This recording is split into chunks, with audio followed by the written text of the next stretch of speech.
Well, are you live streaming it on YouTube? Yes. Okay. I'll let people know on Twitter. Oh, thanks for doing that.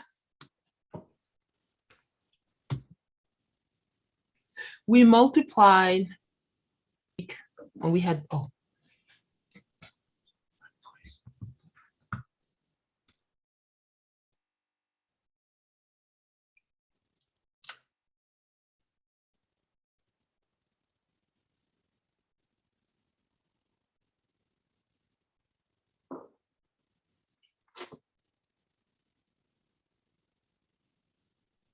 Okay, I'm gonna let folks in. Great. Let's do it.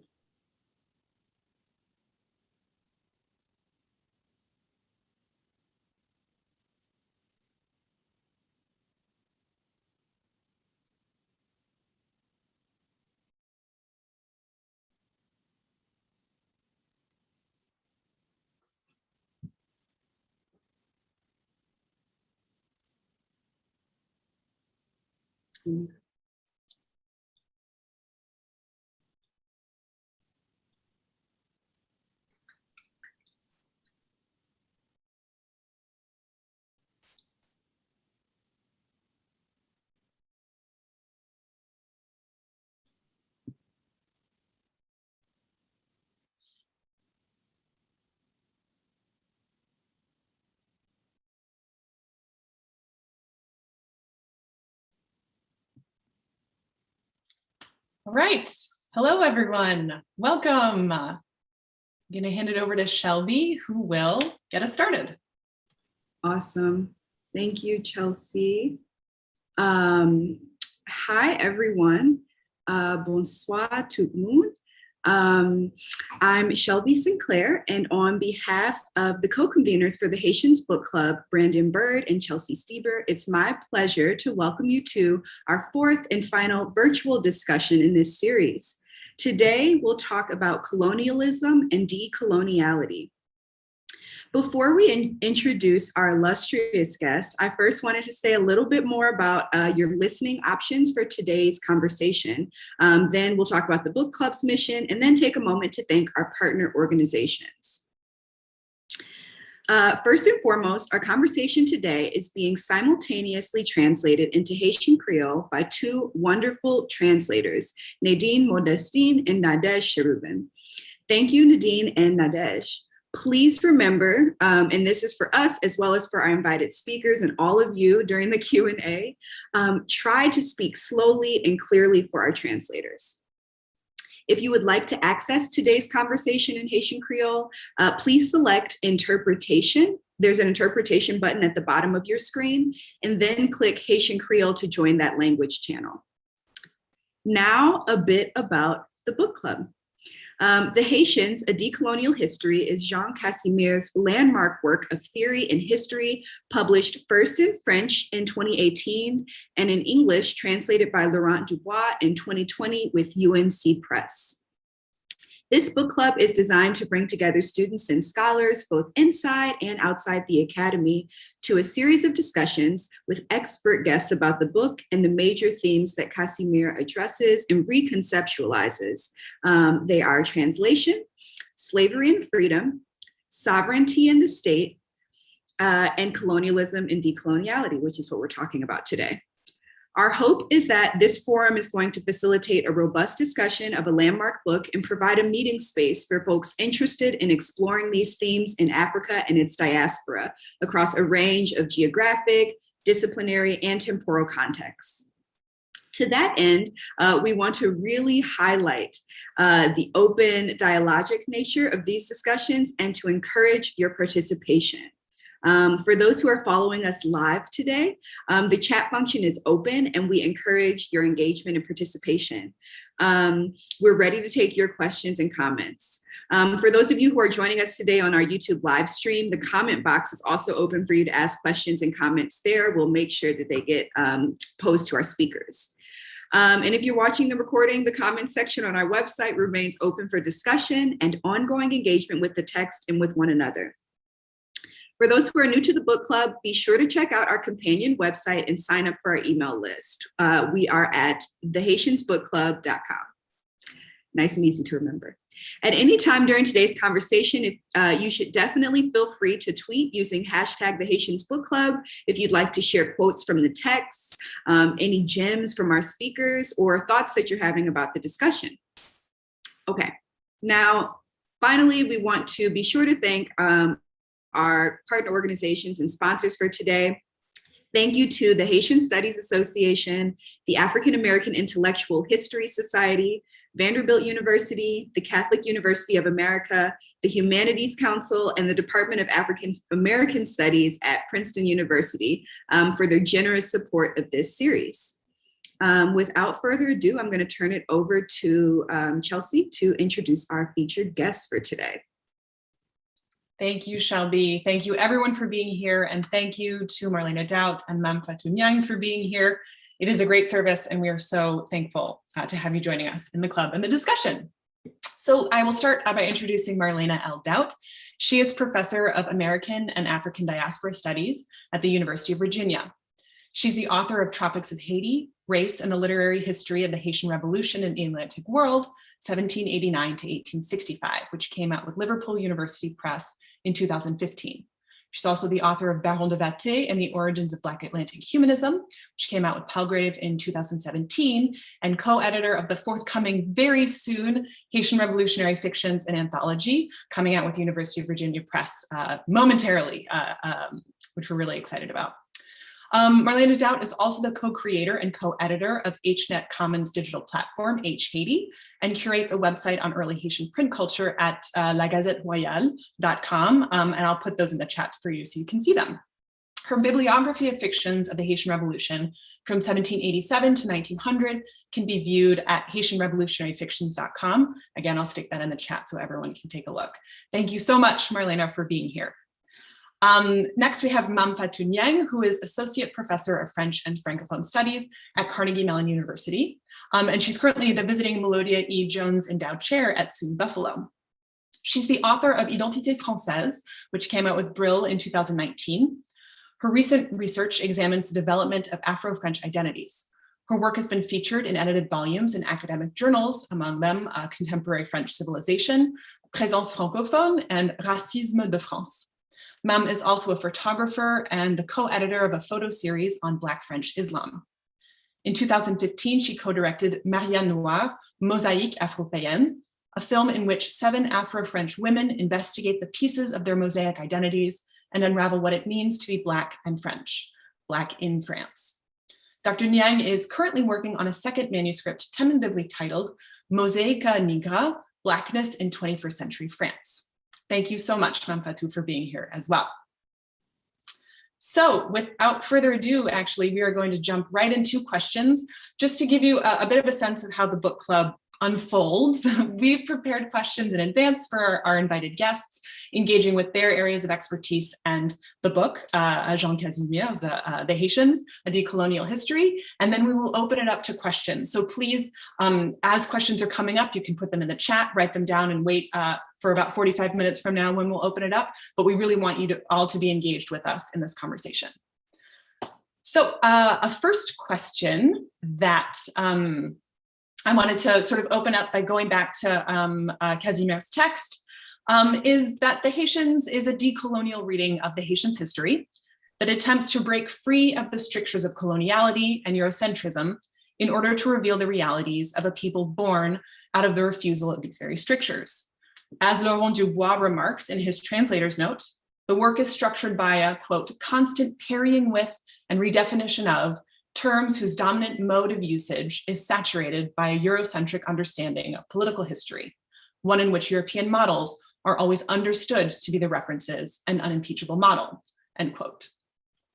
Casimir's terminology requires the reader to reconsider a new perspective and a new way of thinking, what he calls Haitian counterthought. And because we are talking about Casimir, and because I would love to just put this quote so everyone can engage with it, I'm going to briefly share my screen and we can take a look at this passage from the book. So here I am, colonial thought. Colonial thought presupposes another way of thinking that contradicts it, but it never allows it to be seen. When colonialism is effective, this other way of thinking is made invisible. The colonial gaze, however, is not the only significant perspective. The majority of the colonial population was made up of captives reduced to slavery who, for this very reason, served as the justification and the target of colonial thought. But we cannot push aside the question of what was in their minds, of what means of expression they used, and what institutions they built to sustain themselves. This study seeks to contribute to the visibility of this counterthought, which in Haiti has never tired of expressing itself in its own language. And thank you, Jean Casimir, for allowing me to read that. It's such a beautiful passage, and I'm honored to be able to engage with it in that way. But I want our speakers and our invited guests to engage in the same way with this quote. So a big open question: what received ideas and dominant narratives about Haiti, especially in the North Atlantic Academy, does Jean Casimir's book challenge? What does Haitian counterthought challenge? An enormous question. I have some more specific ones that we can maybe get to, but I want to open this up to both you, Marlene, and you, Mame, to respond. I can start. I mean, Marlene, I can start. Do you want to go? No, Okay. Well, thank you, Shelby and Chelsea, for this wonderful introduction. Chelsea, I often say that you're one of the most beautiful things that happened to me on Twitter last year, and anybody who knows me knows that my 2020 Twitter was absolutely insane. And yeah, you and Marlene and Gregory, it was just this amazing family that was created on Twitter. And also thank you to Brandon, who's not here, for convening this. So I will speak here from the perspective of an Afro-French scholar who's been straddled for the past 16 years between France and the USA, and whose primary terrain and audience are France. So thinking about une histoire décoloniale des Haïtiens, because I read it in French, of course, in relation to the French Academy and in relation actually to France in general, I think of 3 points. The first one being the invisibility and sheer ignorance, the invisibility of and sheer ignorance about Haiti in France. The long-held belief in France that Haiti is silent, poor, failing, versus being having been silenced, impoverished, and failed, and this refrain of la malédiction that dawns on French media and public discourse after each natural disaster or man-made disaster on the island, and the third one being la geste révolutionnaire as the sole catalyst and inspiration for the Haitian Revolution. And to develop this point very quickly, because I know that Marlene has a lot to say about these, on invisibility, and we were just chatting about that before the beginning of the book club. I was a Latin and history major graduating from a top program in France, and it is in the US as a doctoral student at the age of 26 that I learned that Haiti, Saint-Domingue was a French colony. And this is a sad reality for many of my fellow citizens even today. And we can think even, of former President Jacques Chirac famously stating in 2000 that Haiti was not per se a French colony, but rather a place with whom we share a common language. We wonder how that happened, right? And a failed country that France have long sworn to help and assist as part of its humanitarian mission. The second point being on the way we speak of Haiti. Haiti is not silent, right? It's been silenced and erased from French national memory. And I go back here to Trouillot's notion of the unthinkable, and how in France this history was dropped as hot potato because, one, it did not fit the tale we like to tell of ourselves, and two, the fact that Haiti's very birth questioned the inconsistencies of our universalist narrative and highlighting the fact that France was born from Blackness, was born from its engagement with its exploitation of and its erasure of Blackness. And Haiti is not poor, it's been impoverished. And Marlene, you wrote a beautiful piece that we just read on Monday about this, how the revolution did not fail. The world failed it through lack of diplomatic recognition, heavy taxes, intellectual isolation, and this ransom that you brilliantly wrote about, driving people in France to the brink of madness when you spoke of the greatest haste in history. It was, people completely went crazy. And the last point here to finish is on the insistence in France, on the French Academy, and I think, for example, of the work of, Sophie Wanish, to frame the insurrection within Article 1 of the Déclaration des droits de l'homme, right? Les hommes naissent libres et égaux en droit, seeing the French Revolution as the catalyst that allows slaves to gather the courage to exit their condition, and framing this desire for freedom in the language of the revolution rather than in the many languages developed on the island, both in bodies, in spirituality, in movement, marronage, and in language, to frame the horror of their living condition and enact on it to gain freedom. So in conclusion, and I'm borrowing here a term used by Dr. Etienne Achille a few weeks ago in my Rethinking French Universalism seminar, this book is a tool for decolonial intervention that is absolutely central as it unveils and dispels century-old, uncritically recycled narrative about Haiti, but also narrative that France had of itself. And this book achieves this fundamental act of both plunging the lens straight into Haiti, and at the same time turning the mirror on France. And it's amazing. Oh, thank you so much for that, Mame-Fatou. That was wonderful. And I also want to say thank you to Chelsea and everyone else, Brandon, who's involved, in Shelby, and all the translators involved with this wonderful book club. And thank you so much for inviting me. I'm so happy to be in dialogue with Mom today, because we've been in dialogue for a while now, formally and informally. And I would say, I think one of the things that I love so much about Jean Casimir's book is the way that, and Chelsea has written about this as well for public books, is the way that without necessarily taking up the question of French universalism, it speaks directly and contests that very idea, that there can be a universalism. Because, you know, one of the things I find myself saying in the classroom to students is either every single culture and all people are universal, or no one is. Right? Because it's not true that only some people have a universal history, and that only some people's thoughts speak to universalism, and other people have just a particular history that only relates to them. And I think that this is what comes through most strongly in Casimir's book, with his many, many aphorisms. And I will tell you that the part that speaks to me so much, to the point where it almost puts me in tears, is the passage where he says, "My position of strength comes from observing the outside world through Haitian eyes. When I do the opposite, I place myself in a position of inferiority by accepting the definitions put in place by the gaze of another, one who is my master. My task is to find out how Haitians created themselves.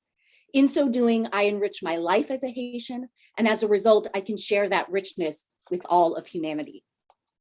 I'm not sure I can say anything after reading that, because to me, you know, sort of, I know you're going to ask the question of how do we resist that kind of colonial thought and European gaze in our own work.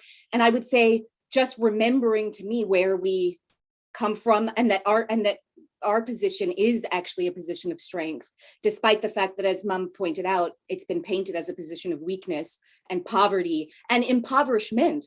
And, you know, Aristide is a controversial figure, but when he said, "We're not underdeveloped Haitians, you out there are underdeveloped in the sense of humanity.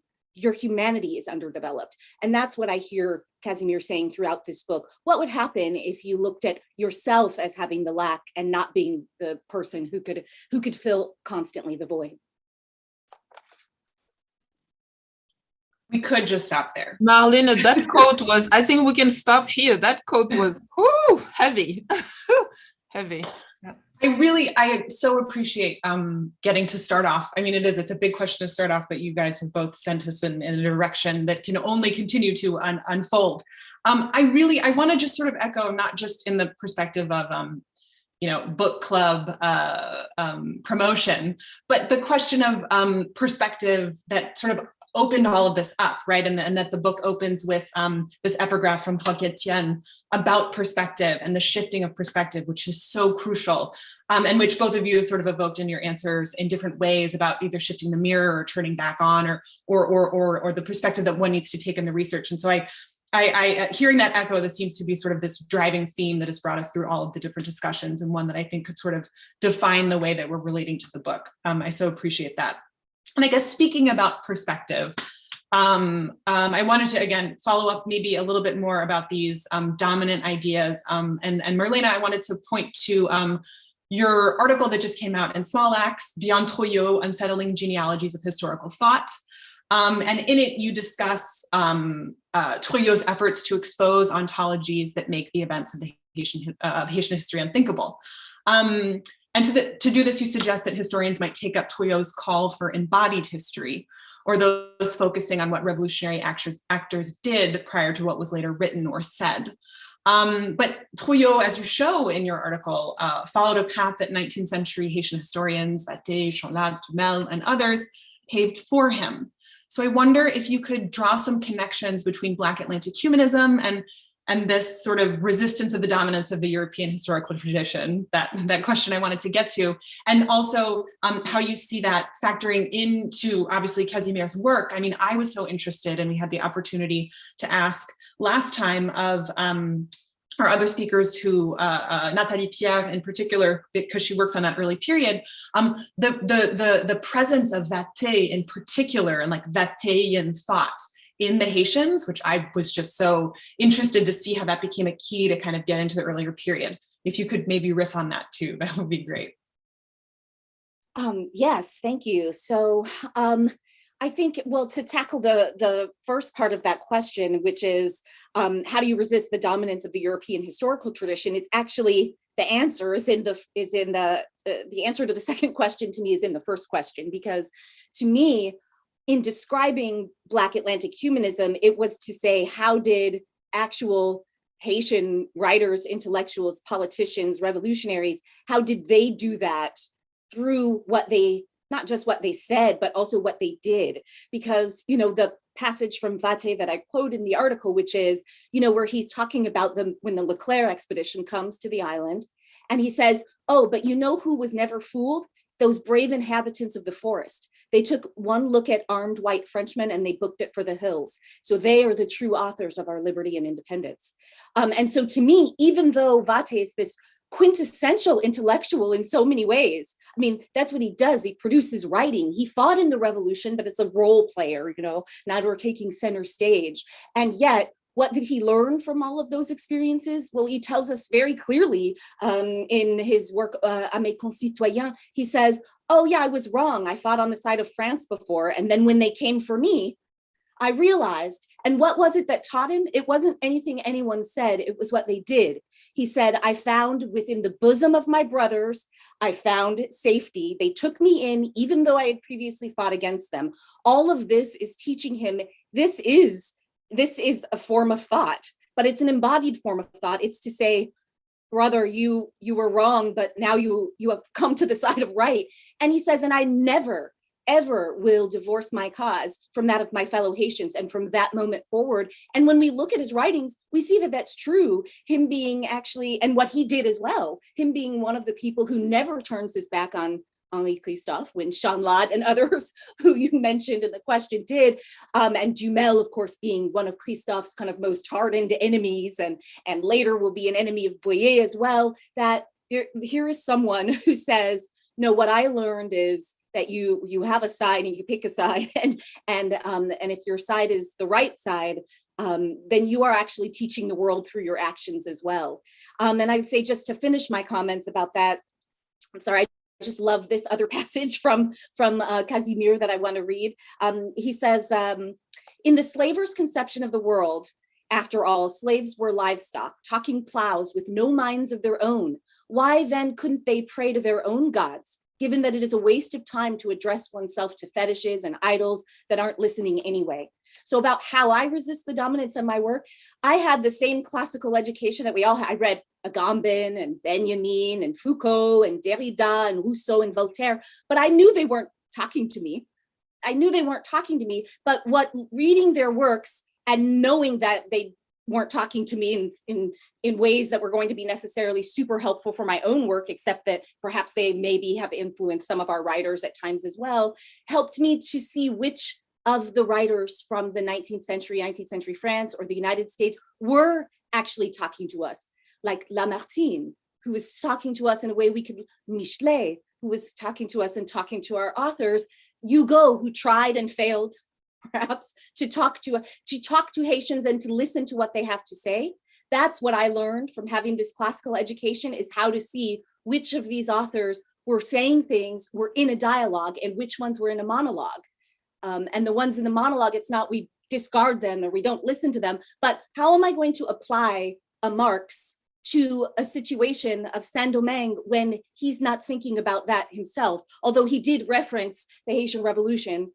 But how am I going to apply this the way that in literary study, especially for a long time, was the way we did a Foucauldian reading, or we did a Derridian reading. We did readings of things. And I think people like Edward Said spoke to me much more because I saw that they didn't do readings of things, they read the world. They didn't read through a lens. They read the world and they tried to explain it based on their own experiences, which I think is ultimately what I see Casimir doing when he says through Haitian eyes. And I bring my experience to the table so I can tell you what it's like after having grown up in Haiti to explain the Haitian situation as he sees it.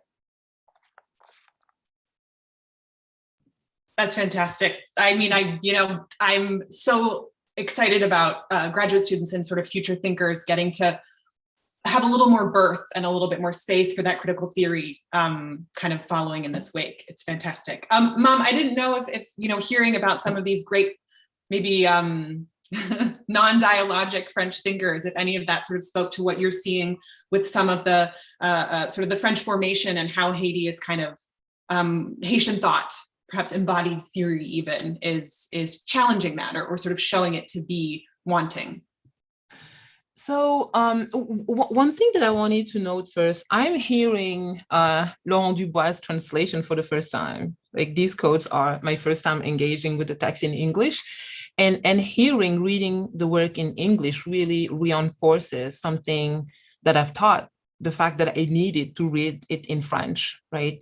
And I have the French version, Une histoire décoloniale des Haïtiens, and it speaks to me in very profound ways, right? The fact that I'm hearing and I'm learning about this history in my native language, in French, a language that we know had actively participated in hiding, in smothering, in rendering this history invisible by, as simply as not finding words for that history. So yeah, like I absolutely love the quotes that you're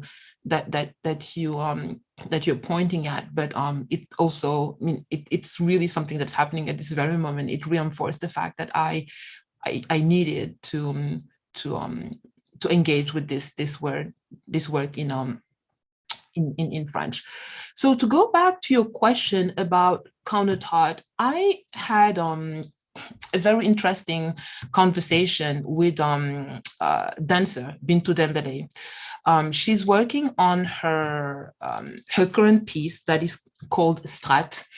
So for those of you who don't know her, she just choreographed the Anne Galante at the Opéra de Paris, and I urge her to read Casimir and the notion of the counter plantation, the counter thought, as she's working on this piece. And in Strat, she writes about how many Afro-French have memories, events, names that are hidden inside us, that are buried, but buried only skin deep. But we have lost the path to these words, right? We have lost the ability to literally project them out of us. As as I was stating, our own language has refused to find words in French for this notion.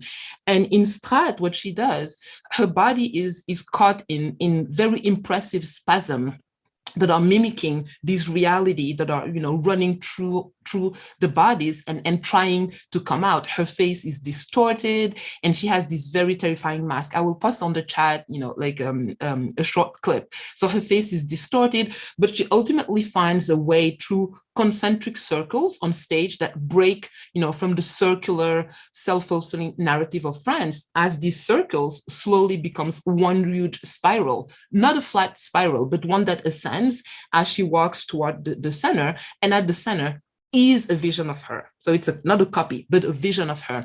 And something that she said, once she reaches the center, really echoes, a quote from the Haitians. When Casimir said, I discovered that I was probably searching for a path that my fellow Haitians, that my compatriots had already been patiently walking through, right? Surveying for centuries. And so as he is looking, for this language, the language of modernity, the language of decoloniality, through his engagement, with the work of Latin thinkers like Quijano, he realizes that everything was already here, right? And now what we have to do is train ourselves to unsee in a certain way, and see in other ways.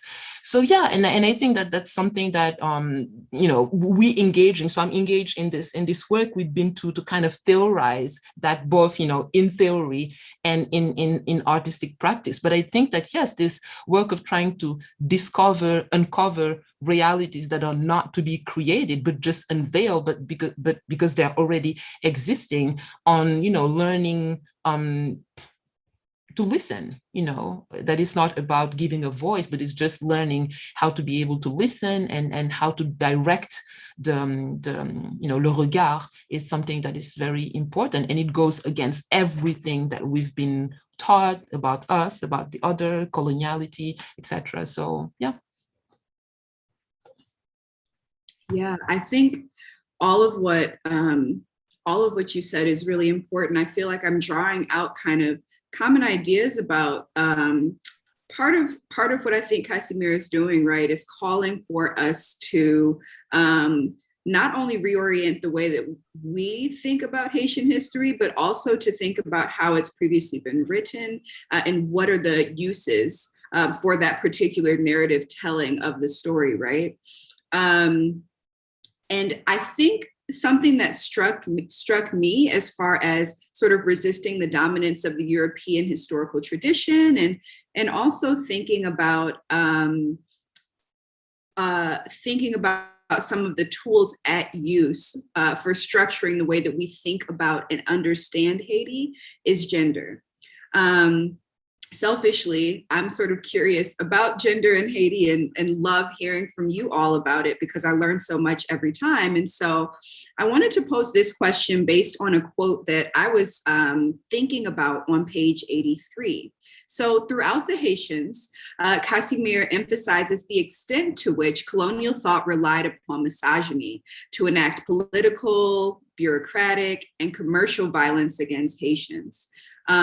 One way that these sorts of acts of violence manifested was in the control of intimate lives in the aftermath of the Haitian Revolution.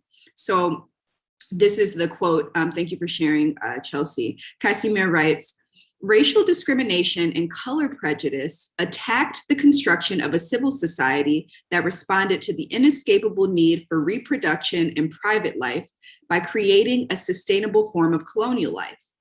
The modern colonial state inserted itself into the management of the intimate lives of citizens in an effort to destroy the embryos of an autonomous, sovereign way of life. By closing the doors to the major avenues of social promotion in public life, the state circumscribed the private lives of people of color with increasingly narrow and modest limits." So this question is for both of you. I'm hoping you can talk a little bit about how and maybe even why colonial thought makes and reinforces racial gendered identity. What is the purpose of that? And how does it happen? Why is it so important to the colonial project? I can go, Marlene. I can go. Well, so in Histoire décoloniale, Casimir points at not just the racialized, but also the heavily gendered structure of power that are created, that are recycled, in this circular colonial economy, made invisible in this, colonial structure, and that are also keeping counter narratives or alternative stories hidden or keeping them, from coming out. And he writes about a state that is not just a state of survival or a state of managing to exist within the colonial ogre, right, this colonial monster, but about practices of inventing, of creating, of producing, of reproducing outside of the ogre's body, right?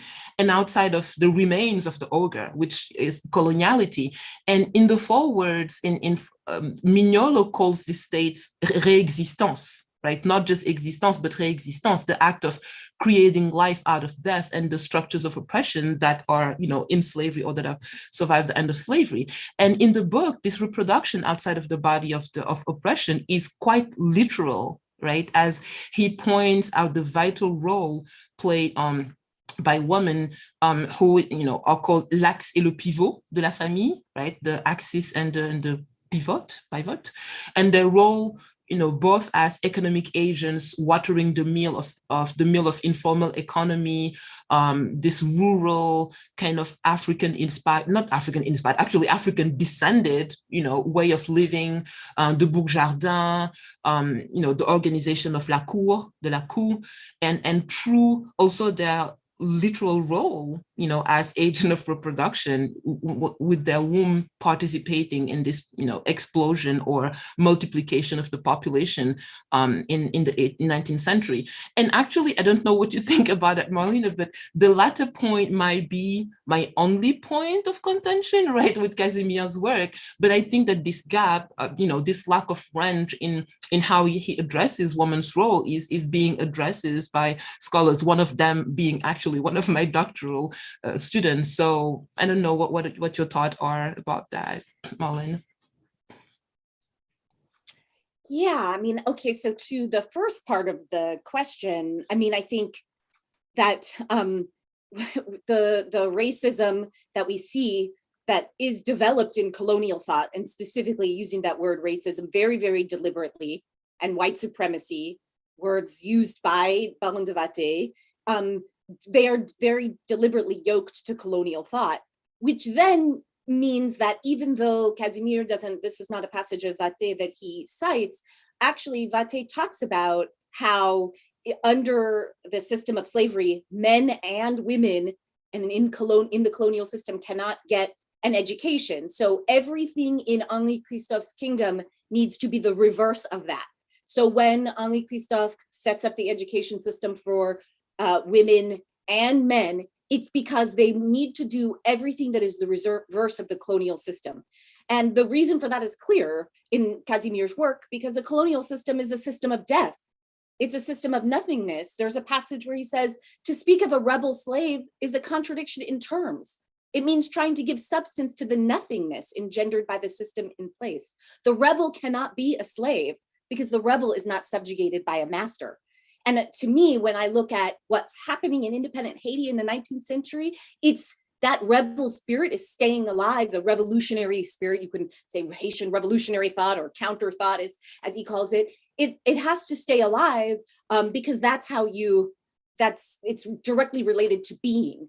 And I think that in terms of women's roles, yeah, I think I would agree with Mom in the sense of it's not just a womb that is forced to be a part of this reproductive economy and also forced to participate in the system of death and also highly subjugated. We know that rates of sexual assault in Saint-Domingue were very, very high in this system as well, exploited, tortured, subjected to all manners of violence.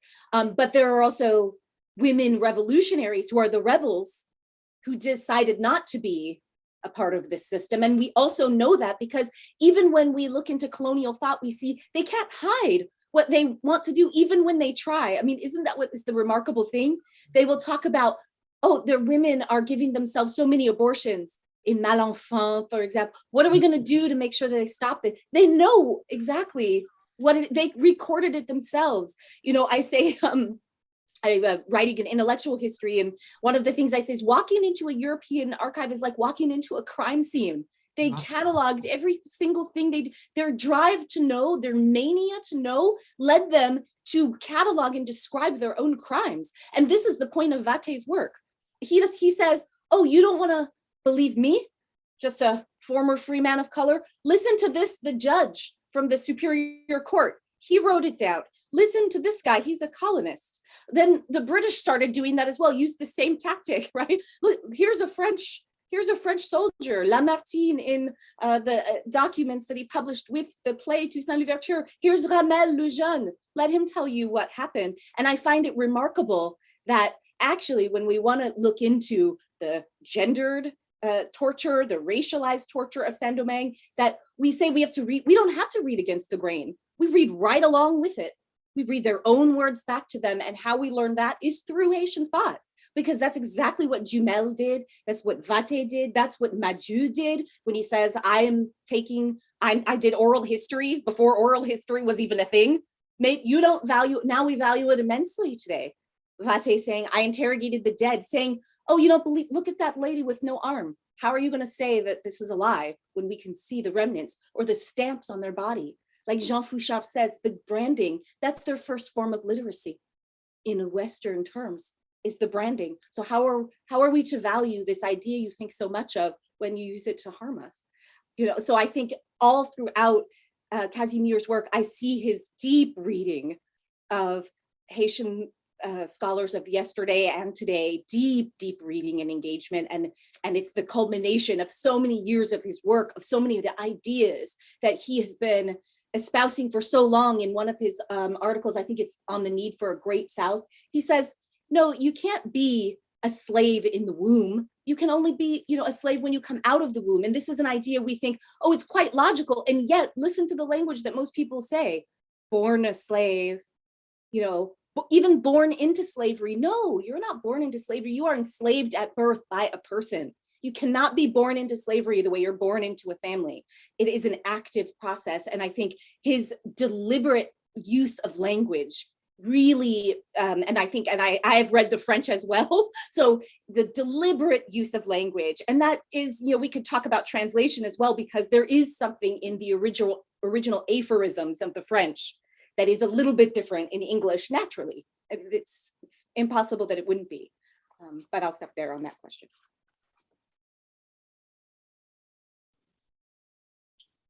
I want to leave just some time to absorb. That was fantastic. I do want to also plug, I put it in the chat, there was a translation discussion, our first book club, so we can, perspective and translation, again, a lot of that is so central to that. We're getting close to time.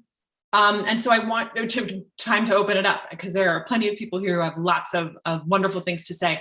So we can close just with one question. We did colonialism and colonial thought, but decoloniality is one that I think is really important too. And there are a couple ways to get at this, and I hope we can either tie them together or let them sit sort of next to one another. Because, and actually, Mam, you brought it up with that quote from Casimir in the book, where he, you know, sees that he was actually, you know, patiently, or seeing what his compatriots had been surveying, and what it means to package this book as decoloniality, or what is the specificity of Casimirian decoloniality that both sort of registers with the sort of broader decolonial moment that we find ourselves in, but which is very specifically Haitian, and I would argue more powerful, but that is me editorializing here. So I want us to kind of just spend some time on decoloniality as the second part of this, the book club. So to ask more pointed questions. Mam, because you are coming from the perspective of seeing especially decoloniality in France, I'm wondering if, especially for the audience who may be more specifically Haiti focused, can you tell us a bit more about what is so threatening in decoloniality, or the decolonialism? It's caused such a consternation among leaders, but also just vicious attacks on academics for doing work. So that's sort of one question for you, to kind of give us sort of an idea of what it is about decoloniality that is so threatening in France. Okay. And then I'll just ask Marlene a quick question, and then we can tie it up and go to our audience. Because I want to kind of ask the reverse in a way, which is to say, like, it is both to the political class and to talking heads really in the United States as well, you know, a threatening thing, but also decoloniality itself, especially from within the academy, has its own problems. You know, the thrust to sort of decolonialize or to make everything decolonial, sort of from within institutions that are themselves kind of responsible or are the things that we are seeking to challenge within the academy, but also even from scholars who have you know, critiqued coloniality because it reproduces colonial relations of domination, or marginalizing certain scholars, or disappearing Blackness. And so, yeah, I wondered if you could maybe engage on the other side of that in terms of, again, what is the specifically Haitian piece of Casimir's decoloniality and how it sits in this sort of more academic setting. Je me tais.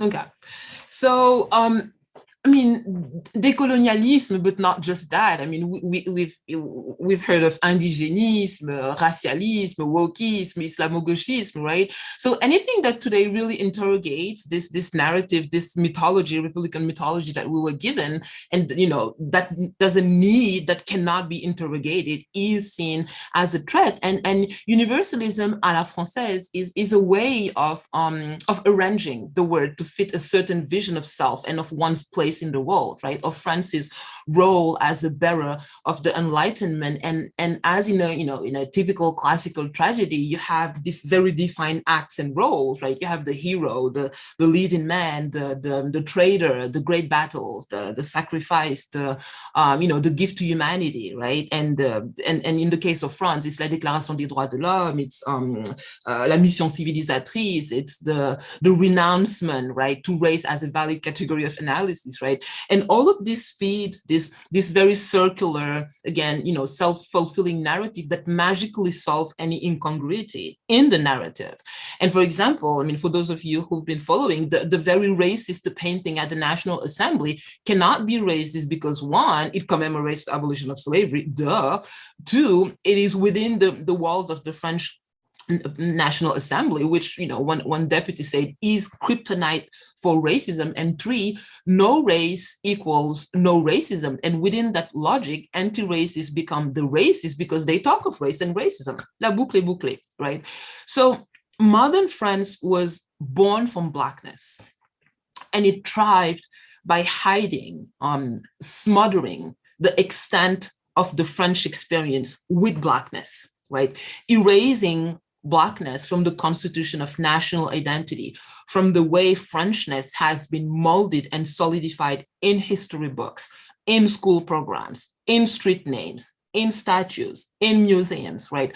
But we've come at a point where this repress is coming at the surface and it's unbearable, right? We're seeing a nation caught in the hard stages of post-colonial melancholia and descending in collective madness, as it is too hard to reconcile the image that we had of self and the unveiling reality of what we've truly been, what we are, and what we are in the process of becoming.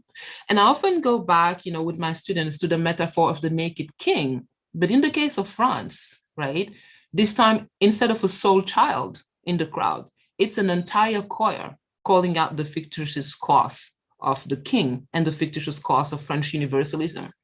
It's scholars who are now being accused of breaking the Republic in two. It's militants, it's artists, writers, filmmakers who all, are highlighting the ways in which power have been operated through silence and invisibility. And this choir is producing a buzz, a noise that is deafening to the tender ears of a France that was raised to the hypnotic universalist lullaby. And now we just realize that our universalism has always been faulty. It's faulty. Whereas the Haitian revolution's universalism, taken as a radical project of inclusion, right? Something that really pushes this Enlightenment project, an inclusion that is made possible by the extension of the category man, or the extension of the category right of man, right? Tout moun c'est moun, right? And really, when France is ready to take Haiti seriously, right? To take Haiti seriously, the treatment of Saint-Domingue and of Haiti will be a case study for how history is unwritten and how a story gets written. And just to finish, right now we are working on a socio-diagnostic, to address the pathology, but the patient is very undisciplined, right, friends, and doesn't want to hear the diagnostic, but it's okay because we are ourselves undisciplined, breaking out the academic disciplinary boundaries and using an array of languages, an array of methodological tools to address the metastases. And this is why we are. Wow. Yes, I'm not sure I can follow that up with it's vaccination time. I would say, to the point about then the mania that we see now to decolonize everything, is because the lesson the lesson is not being correctly applied or understood, because I agree with Mame in the sense of, we think about, and Casimir, we think about how Haitians came into the world as Haitians, not as Saint-Dominguans. The way that the birth and emergence of Haiti happened is decolonial in its practice. Haitians did not say, I'm going to decolonize Saint-Domingue. I'm going to decolonize slavery. You cannot decolonize a violent process or thing. Being decolonial, the way that I read it, and this also to me, I wish I had been there. I'm sorry for the translation conversation, because decolonial versus decolonize, of course, is very, very interesting, because I think being decolonial, which is the way that it's translated and is true to the original in the text, is to me a way of being in the world. So when he says, I'm going to look at the world through Haitian eyes because I am a Haitian, and through my readings, and I'm going to bring that practice that is in my life to bear on my scholarship, I read that as that's already being decolonial. That's Haitian counterthought. But it would have been very different if Casimir had set out to say, I'm going to decolonize our understanding of Haitian history. I don't think you can't decolonize. Haitian history is decolonial. You cannot listen, which is another point that he makes. This is a book for people who want to listen to the Haitian people. You cannot listen, which is exactly what Trujillo, the dynamic that Trujillo was talking about.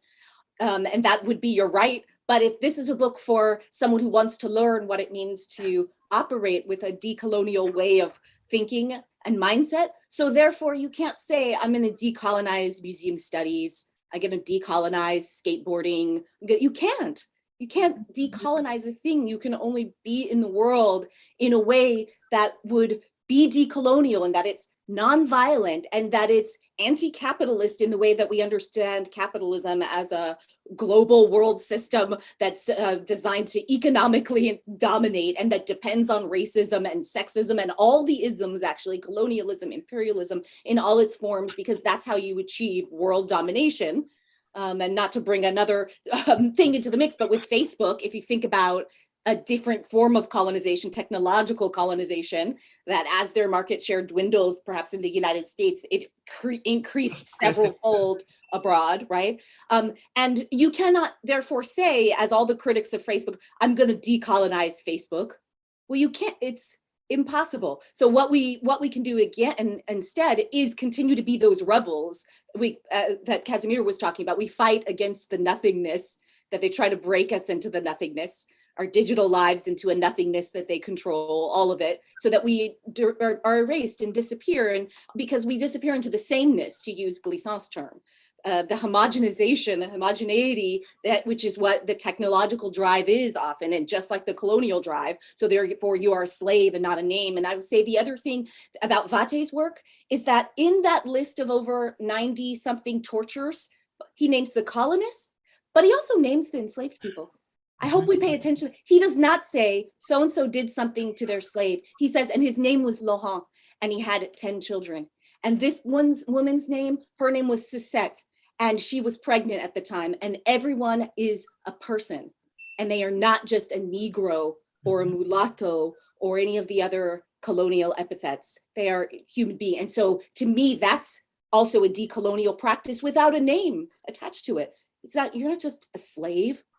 You're a person. And so when you read the work, it's impossible to see it as an abstraction, because now I know that Suzette was a woman and that she was pregnant and that they hanged her while she was pregnant, you know, and all of that. And it bears heavily. And I think it, I hope, teaches us all the way forward in our own scholarship. So we make sure that the people that we're talking about, we remember that these are actual human beings.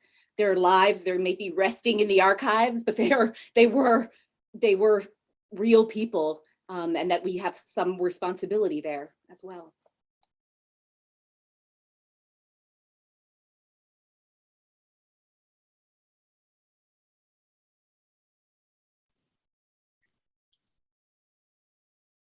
Awesome. I wanted to say that I think that's just a beautiful way of encapsulating a lot of the major ideas that we wanted to get at with today's discussion. There is a real supposed danger in doing the kind of thinking and the kind of embracing the kind of ideals that I think Casimir is setting forth in the text. And I love what you both said related to kind of the differences between decolonizing, right, versus having a decolonial approach to the way that you move through the world and the way that you engage with not just Haitian history, but sort of your life, right? I think that's a great note. There was a lot of musings, a lot of feedback in the chat as both of you were offering your reflections. And I wanted to say that I think we're moving towards opening up a little bit. And so I want to invite our listeners and the other folks in the audience here to feel free to input questions into the chat box, or you can sort of ask to unmute and enter the queue, and we can take your question orally as well. So, yes.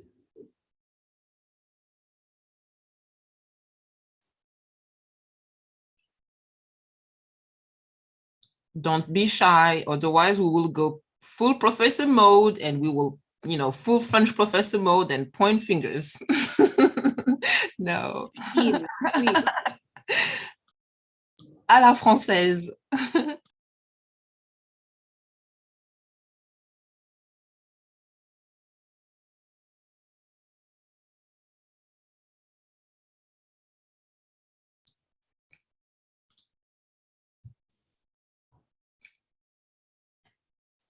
I'm going to give people a few more minutes. À l'américaine. Or, seconds.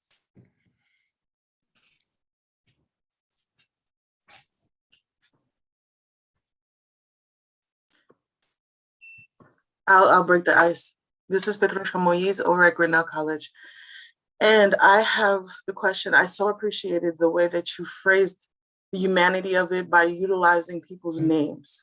Mm-hmm. How can we as scholars keep that process going as we bring this information and share that information? Because most of the text that we're going to be pulling from, and to correlate the vast depth that we're trying all of our students to try to take in one breath, how do we keep that humanity there present as practitioners in the classroom?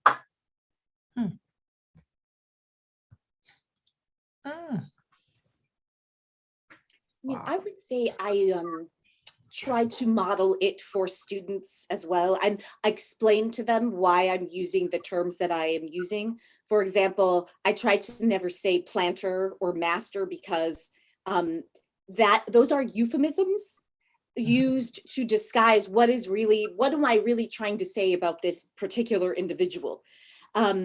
And so if I want to talk about colonists, then I need to describe, what is a colonist? And luckily, Vate helps us out because he describes what is a colonist to him, and what is this and how a colonist is different from, he says, I'm not talking about all French people. I'm talking about the French colonists. This is a person who engages in X, Y, and Z. So that's how I try to model it, but it is still imperfect because we have to contend also with the plantation. And even though I think it was in the works of Ed Baptist, and there are others as well, was calling it like a forced labor camp. But what I tell my students is I bring these debates to them and I say, a plantation is also a home. And this is what we don't capture when we use the terminology from another discipline, in Baptist's case from Holocaust studies, and we transfer it into ours. Because how do you have a person's home where they're happy and living their fulfilled, happy life, the white planters, and also the free people of color who enslaved people as well, and next to the system of torture and death that Vate's describing, that we learn about from the works of the colonists themselves. And so in that sense, if I do use the word plantation, I can take it back to Edouard Glissant and Benitez Rojo and talk about the contradictions, how it is a word that strangely does capture the contradictions. It's an ugly word that captures the contradictions of life in a colonial environment, or in an environment like in North America, where there was also slavery, and the repetition of it. Because in that sense, it was wholly modern, as Glissant says, because it was remarkably structured the same, whether we were talking about in Brazil somewhere, or in Charleston, South Carolina, or in Port-au-Prince, or in Cap Français, or in Martinique or Guadeloupe. And I actually think students enjoy hearing about the debates that we are talking. Like sometimes, when I fall into a more narrative mode, then I realize like, oh, I might actually be losing them more then, because what's at stake? Instead of just saying, I have to say enslaver right now, even though that's a strange and ugly word to you. I admit that master and planter are prettier and nicer, but maybe this is a word that doesn't need to be. It's very infelicitous, enslaver, but enslaved African is infelicitous as well. But I think it does capture the point. And also when I say, instead of so-and-so owned someone, I say so-and-so enslaved that person, to make it really like this is something they did to another person. It wasn't just a static state of being. Great point. And I will, this is also something that I'm learning to develop with students in the classroom. And on the point, the question of erasure, humanity, who's named, who's not, what is euphemized, and here really the question of translation is paramount. I remember when I was a doctoral student, our grammar classes in French had to be accompanied with like some type of cultural exploration, and I would always use the way French history, when they talk about slavery, right, which would be half a page over a whole year, how French history books talked about slavery, this passive voice. And so the question of language here to bring back humanity and life is extremely important. And in France, what my colleague Julien Ciodo and I call the pseudo-universalist storytelling works not only as a circular exemption of the Republic, but it's also a machine that erases those who have opposed it in the struggle for liberation. In the case of France, for example, in the instances where the tragedy of slavery could not be hidden, right, what was put forth? It was the abolitionist movement, right, being erected as the main character, and characters who acted, under the philosophical inspiration of the Enlightenment, under the political tutelage of the Revolution. We have the Montesquieu, the Voltaire, Diderot, Raynal, Brissot, the Société des Amis des Noirs, where you could have, Lafayette, Lavoisier, etc. And again, don't get me wrong. I mean, we have this conversation with students. I'm not trying here to minimize the impact of the work that the Abbé Grégoire, etc. did, but how do we put this in balance with, a historian like, for example, Jean Tullard, stating that when Napoleon reinstated slavery as the economy needed to be resuscitated, nobody complained, right? That sentence, I'm writing an article on that, like nobody.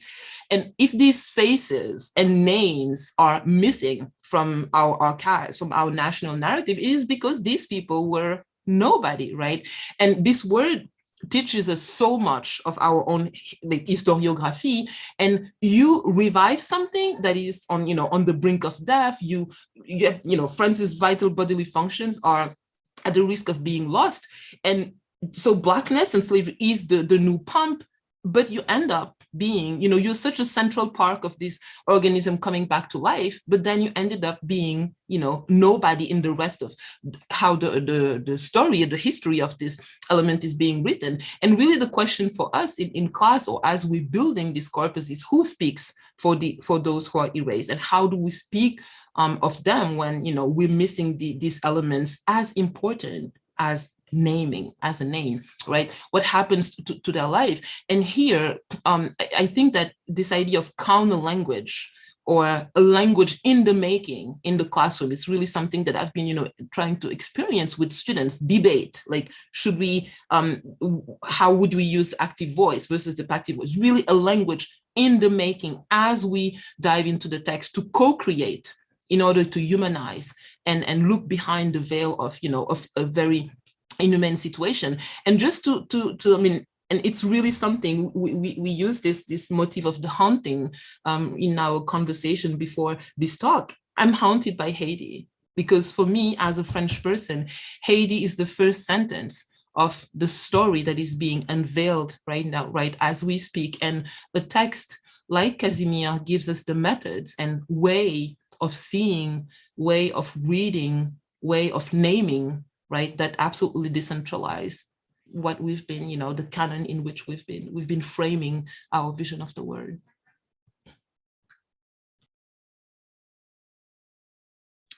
Yeah, I love that. I think as far as thinking about students in ways that we can kind of guide them in this work and help them to recognize how power is operating in the way that we learn about the history, as well as, in the text that we're reading and everything else. It reminds me of the beginning of the quote that that Chelsea directed us to in the beginning of our today's discussion. It's on 99, and it's just the little paragraph right before what was shared.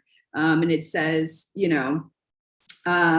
colonial thought in both its progressive and conservative forms uses all the means at its disposal to oppose our comprehension of our own power, of the possibilities for our own empowerment. It is our responsibility to describe with more precision the circumstances under which we were born here in America and how we succeeded in transforming the merchandise of the slave ship into a powerful political actor. And I think that's really profound. Another gem, another one of the many gems embedded in this beautiful text. So, yeah. Oh, thank you, Chelsea. It's in the chat as well for people. And just one thing that I wanted to add about students. So I'm co-directing this seminar series entitled Rethinking Universalism in 21st Century France, and Marlene gave the opening talk. It was a beautiful piece on the art of representation in the reign of Henri Christophe, and that was immediately followed by Dr. Grégory Pierrot, who presented on theater in early Haiti, then by Dr. Malik Gachem with a wonderful presentation on the French Jesuit and the Universal Church in Haiti. And in that class, 2/3 of the class is made of doctoral students from France. French doctoral students whose experience, and this was also part of the, our pre-meeting talk, whose experience in 2021, as they're sitting in this seminar series, absolutely mimics mine in 2006, right? These are students who, for a good part of them, are from the same class prépa, right? This, the elite of the French humanities. And after each readings and after each lectures, the reaction papers and the reaction in class are the same. I didn't know. I've never heard of this history. I'm hearing this name for the first time. And there's something to unpack here, right, for France, and really thinking how for us learning about Haiti, about, decentering ourselves by looking at not only at Saint-Domingue and Haiti's history, but also the treatment of this history in the present is absolutely key for France for a variety of reasons. The first one being that we have the model, right, for how we create a national narrative à la Renan, right, this amnesia as a creative act of nation birthing. And here you mentioned Michelet. Just think of Michelet's monumental L'Histoire de la Révolution Française, 7 volumes. And out of the 7 volumes, we have 14 lines on the slave revolt in Saint-Domingue. And Michelet writes that it's la plus épouvantable guerre des sauvages qu'on ait jamais vue. And 2, why this is important for us in France is that we have the model, not a model, the model to really highlight the inconsistencies and dead angles of French universalism. And this will be, to me, it's literally the first step, right, of this thread that we have started untangling. And once that piece falls, many other will follow. So to me, Haiti is crucial, it's foundational for the conversation that we're having right now in France. French people don't know it, but we'll teach them.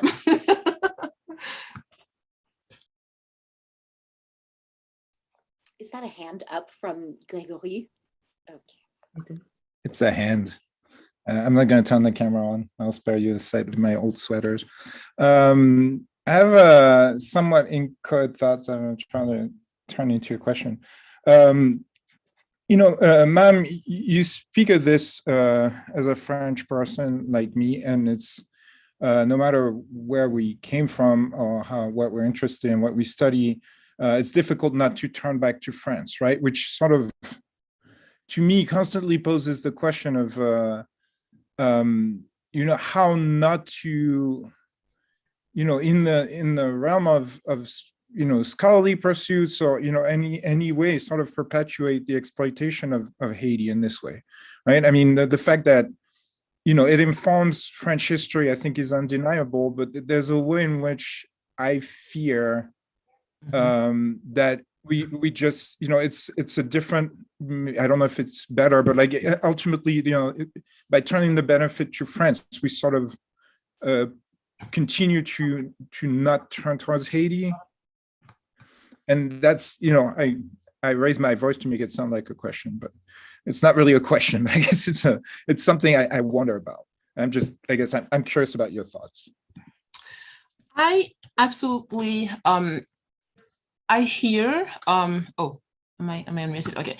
I hear your concern.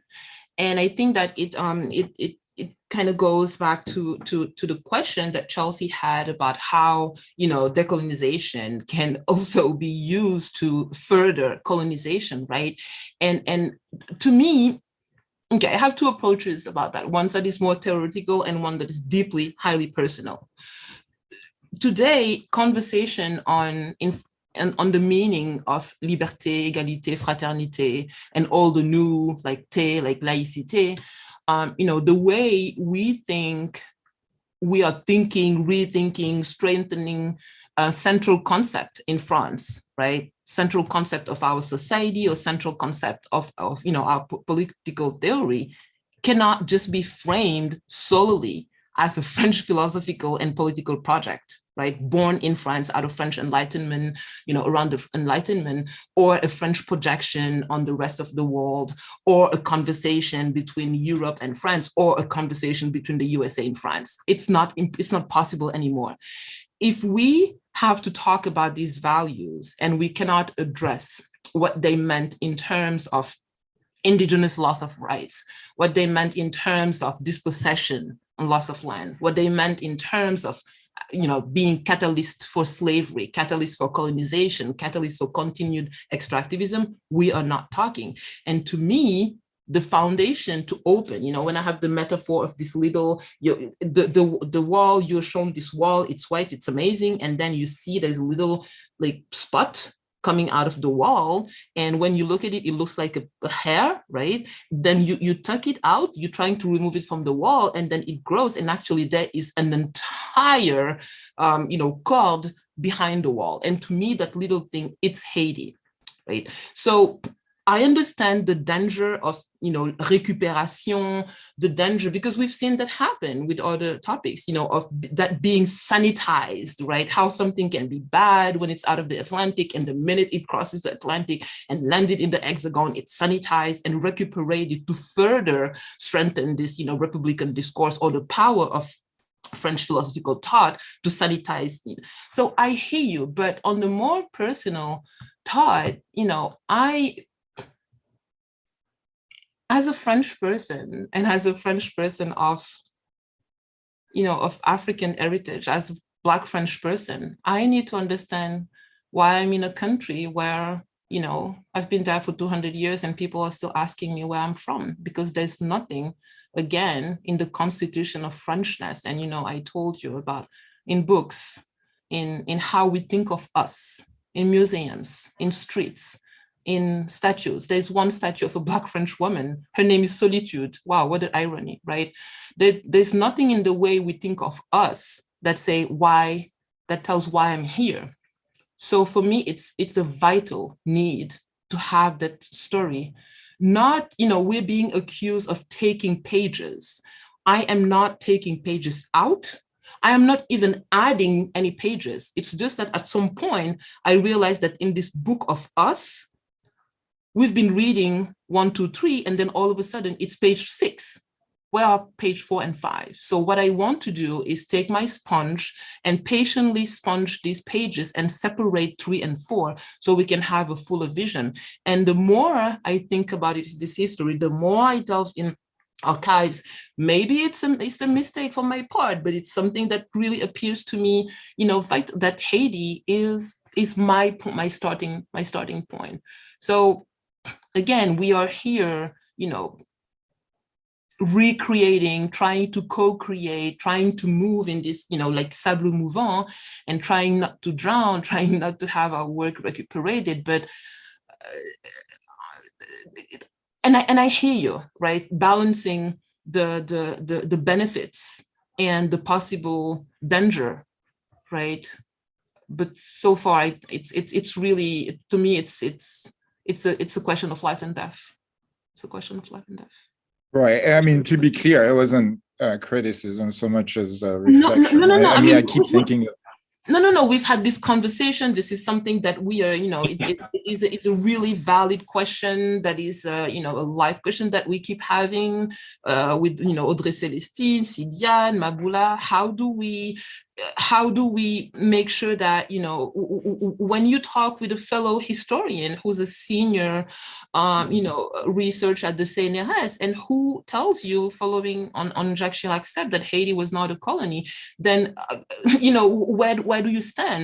But at the same time, is it okay? Or when people start asking you, what are your archives? I mean, is it, and you really, and this is where you feel this like vital, like how deeply and intimate this is. And you really, and this is something that we share, right? You have this kind of horror, right? That is it okay if I share the archives? What is going to happen to these archives? And is it going to be destroyed? Is it going to be recuperated? So the question that you ask is a very valid one. Can we just work on it, work on these things and hide it? And once we build a very robust, solid base of graduate students in France, out of France, working on this link between the two, then we can, be more public. It's really where we are right now, right, in France.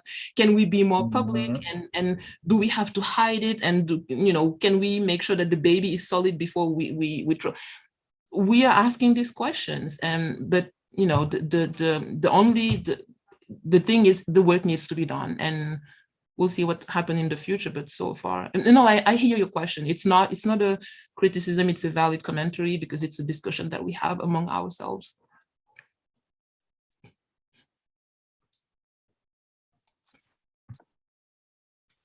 I'm going to post, April has a question, and I'm going to post, and then Nadine, and I'm going to post Marlene's conversation piece about the greatest heist in history, which is about the indemnity payment, and a question of what might be possible to do now in terms of this deep interest among French scholars is to really make a push for that as a tangible thing. Hi, everyone. Thank you so much. This has just been absolutely brilliant. Hi, Marlene. Hi, Chelsea. Nice to see all of you. I think I just had a couple of quick comments. One being maybe more of a fantasy, but I kind of recall that at some point ASWA, the Association for the Study of the Worldwide African Diaspora, had planned a meeting in Paris, and then COVID hit, and I don't know where those plans are anymore.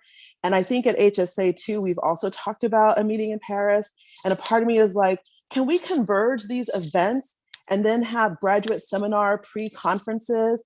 Because I think some of what also happens is that those at the forefront, like Mom and other scholars who are doing decolonial work, are isolated, under-resourced, attacked, threatened, and everything. And sometimes you just have to show up with a posse just to say, no, we have these people's backs, right? They're not working by themselves. This is part of a collective. They've got friends, and we're here, and we're ready to break this down. The gas tank is full. I got bail money. I'm ready to go. Like, what do I need to, you know what I'm saying? What would it mean? And I'm not just, I also acknowledge that I'm talking about organizations based in the US, but these are organizations that are very diasporic in focus. And so I know it can look like, oh, here are these US organizations, but sometimes there's power in presence, right? And just to know that we are in this collective effort, and to make this something that we do, if we go back to face-to-face conferences and international conferences, is that would be to show up for each other in these ways, because I know a lot of people working under very threatening and precarious and created precarity because of the kind of work they do, right? And what would that mean to show that solidarity, that collective, like, but in real time, and together, and maybe to have these pre-conference seminars with those graduate students. So the graduate students in France getting this decolonial education, understand this is not just your one professor. This is a worldwide movement. This is a movement. And to that point, I think it's interesting for us to think globally, which for me is one of the lessons of Casimir too, that his politics were at once local but also internationalist. And it just struck me that we're at this moment where there's attacks on decolonial thinking in France, there's attacks on critical race theory in the US, and then in different parts of Latin America and Chile just recently, for example, they're trying to fire professors teaching quote unquote gender ideology. And it's time that we connect the dots on what all of that means. Because what it's telling us is that something shifted from 2020 to the present, and that these are revanchist conservative reactions to that. I think the attacks on critical race theory in the US are very much attacks on the young people in the movement for Black lives. And what do we think about the politics? What is the political work that the attack on decolonial thinking and frameworks is doing in France? What is the political work that the attack on quote unquote gender ideology, which is really anti-feminist discourse, that, when you include gender, it's a gender ideology, and everyone now, they're trying to fire people teaching feminist theory and gender studies. And we can kind of also see our conversation in the light that there's a global movement that's also happening and shifting. And then there's a reaction to those global movements. I think that also can give us a sense of power in what has taken place in the past couple of years around these issues, around all of our global politics for the moment. Thanks. Thank you, April. It's good to see you. I as you were speaking, I thought of, it might help to determine sort of what phase we're in, right? Because are we in the, as Mom was talking about, the work we have to do in secret, are we in the Macandal Grande Brigitte phase, or are we in the Boukman phase? Because those are very different phases in terms of the kinds of conversations, the kinds of actions, the embodied revolutionary thought and tactics. And I think that education is, to me, one piece, but I share Mom's, I taught in France in 2002, and the students said, I've never heard of this before. I went back to France just before the lockdown in January of 2020 and gave 2 talks, CNRS, the Institut de EHSS, and then also Paris Diderot. And the students said, the undergrad said the same exact thing, right? So in one case, it's lycée. This other case, they're a few years old. But look at the gap of 18. They said exactly as much. They said the same thing. Never heard of this. It's all new. So it isn't that we're not talking about it, because people were talking about it. Remember, in 2004, there were all these events. Some of them were in France for the bicentennial of the Haitian Revolution and Haitian independence. But what I will say, I notice as a difference, and I try not to be a conspiracy theorist, but I notice that at the moment, when people, to my mind, are talking about the Haitian Revolution in the popular sphere more than ever before, the backlash against these forms of teaching that resurge, this is a cycle, it happens from time to time, seems to me stronger and more dangerous than ever before, because just as what you said, and feminism is thrown in there, gender studies is thrown in there, post-colonial words, critical race theory, which they don't even know what it means, people who say they don't like it. All of it is under the same umbrella. Islamo-gauchisme, c'est une invention. Qu'est-ce que c'est que ça? C'est pas, like, how are we supposed to, what tools can we use to combat discourses and a war that's based on falsehoods that's not real? So we describe what critical race theory really is, I mean, it's not like they will like that much better than the invented fantasy in their head. So that's what I mean when I say, are we at the Macandal phase or are we at the Boukman phase? Because it is about planning and it is about what we hope to to create afterward. And I don't mean that literally in terms of violence. I mean that in terms of the violence that they are meting out must be met, which is a discursive violence in addition to a material violence. In Fanonian terms, will only go away when it's confronted with a greater violence. So where are we in our process is, I think, a fair question. And to Mom's point about, and Greg's point about in France, I mean, the only thing I have to say about that is, I think, the conversation returning to France, especially if you are a Black French person, is that I think of George Lamming in The Pleasures of Exile. There's a passage that has stuck with me always, because I think it's the same, largely the same for Black people in the United States, in the sense of, even being of Haitian descent like me, I grew up here, so I had come back to the sense of the oppressive sense of being Black, of knowing that two-ness that W.E.B. Du Bois talks about. But Lamming said in The Pleasures of Exile, he said, no West Indian who's grown up in the West Indies, by which he meant the Anglophone West Indies, could have this highly oppressive sense of being Black until they go to England, in their case, because you're surrounded by Black faces. You don't have that same gaze. And I'd bump that up against, Fanon and Black skin, white masks. And that's like exactly what he describes, even in the French Caribbean context. Once you go to the quote unquote metropole. And so to me, that's where I don't think that it is a problem, actually. I think it's a dynamic. And it's a dynamic that we must continue to explore and push. And the reason why Casimir's work is so important, and it will be so important to have it published in France, because it's not widely available. Casimir gave us copies when he came. We cannot buy this book in French, really. Marlene, it's not that it's not widely available, it's impossible to... It's impossible, yes.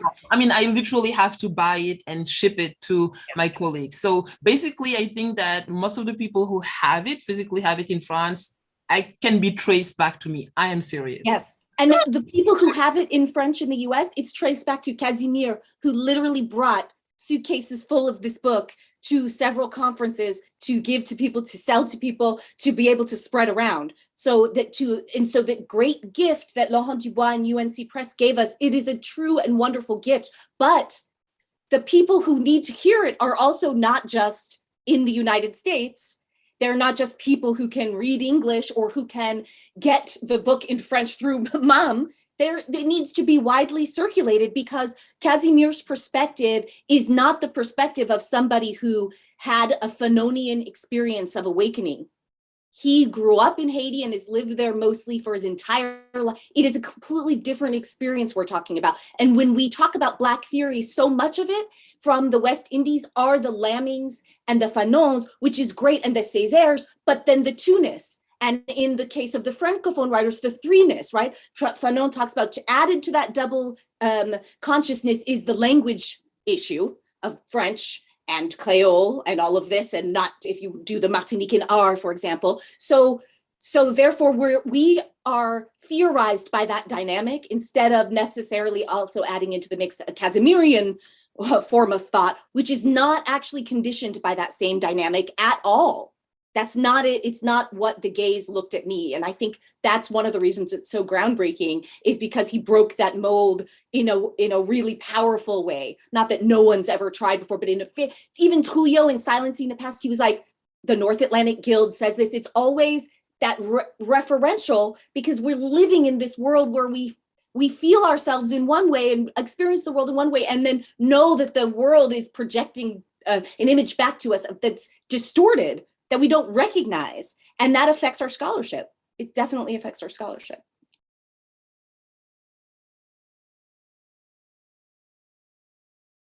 Thank you so much. Mom, I know you have to go soon. I want to, so everyone, if Mom has to go, we have time for one more question. So before I turn that over, I just want to thank you again. We'll thank you and close you all up, but in case we lose you, Mom, thank you so much. Marie Nadine, Pierre, please go ahead.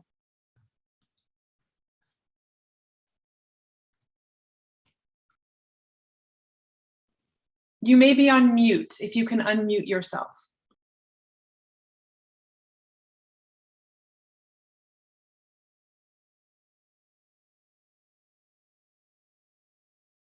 All right, it looks like we lost Marie Nadine.